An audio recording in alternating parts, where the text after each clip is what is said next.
Tetralogy of Fallot.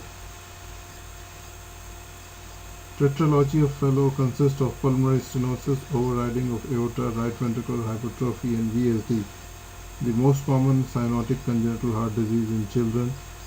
Early cyanosis results from a right to left shunting across the VSD. As the right-sided pressure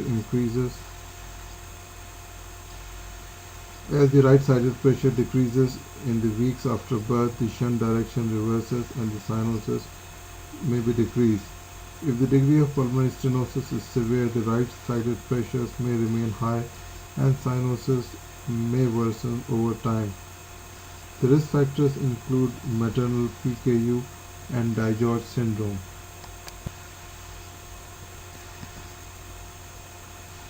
It presents in infancy and early childhood with dyspnea and fatigability. Cyanosis is frequently absent at birth but develops over first 2 years of life. The degree of cyanosis often reflects the extent of pulmonary stenosis. Infants are often asymptomatic until 4 to 6 months of age, and CHF may develop and manifest as diaphoresis and with feeding of tachypnea. Children often squat for the relief of hypoxemic episodes called as tachyspasms, which increases the systemic vascular resistance. Hypoxemia may lead to FTT or mental status changes, and examination may reveal systolic ejection murmur, left upper sternal border, and due to right ventricular outflow tract obstruction, right ventricular heave, and a single S2. Diagnosed on echocardiography and catheterization, the chest X-ray shows boot-shaped heart with decreased pulmonary vascular marking. Remember that the VSD may result in increased pulmonary vascular marking. ECG may show right axis deviation with right ventricular hypertrophy. Treatment depends on the lesion, and with severe pulmonary stenosis or atresia require immediate PGE1 to keep the PDA open with urgent surgical consultation. Treat hypercyanotic TET spells with oxygen, propranolol, phenylephrine, and the chest position fluids and morphine. Temporary palliation can be achieved through the creation of artificial shunt balloon atrial septotomy before a definitive surgical correction of Blalock toxic shunt.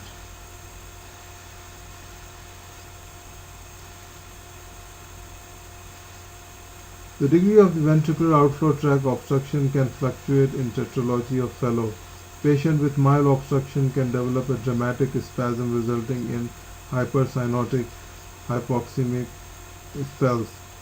Placement of the patient in knee chest position during the hypercyanotic spell increases the systemic vascular resistance, increases pulmonary blood flow, and improves the hypoxemia.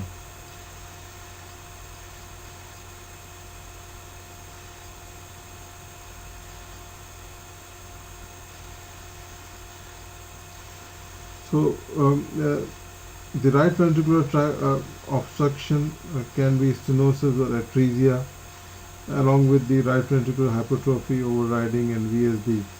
The relative resistance between the systemic and pulmonary circulation determines the blood flow across the large unrestricted VSD. If the resistance of the systemic circulation exceeds the resistance of the pulmonary circulation, the blood shunt from the ventricles to pulmonary artery, that is left to right shunt. However, if the pulmonary vascular resistance exceeds that of systemic circulation, the blood will shunt from the ventricles to the aorta. The degree of the RVOT obstruction determines the clinical presentation, which can range from minimal symptoms to profound hypoxemia and cyanosis. Patients with even a mild stenosis can develop a dramatic infundibular spasm with agitation or exertion, as for example feeding, crying, hyperventilation, resulting in near complete RVOT obstruction. The subsequent increase in the peripheral vascular resistance shunts deoxygenated blood from the right ventricle across the VSD into the aorta. This results in sudden cyanosis and is called as the hypercyanotic, hypoxic, or tachyspasm. The crescendo-descendo murmur represents alveolar obstruction. The single second heart sound comprises of the normal aortic and the inaudible pulmonary component of the sound. The tachyspasms begin with immediate chest-knee compression, which kings the femoral arteries, increases the systemic vascular resistance, and consequently reduces the degree of right to left shunting. In addition, the inhaled oxygen stimulates the pulmonary vascular vasodilatation and decreases peripheral vascular resistance and systemic vasoconstriction. The intravenous fluid improves the right ventricular filling and pulmonary flow.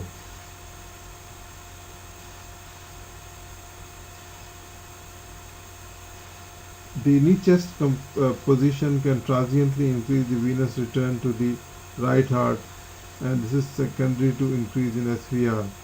The administration of intravenous fluid increases the systemic venous return, as for example preload. Thank you.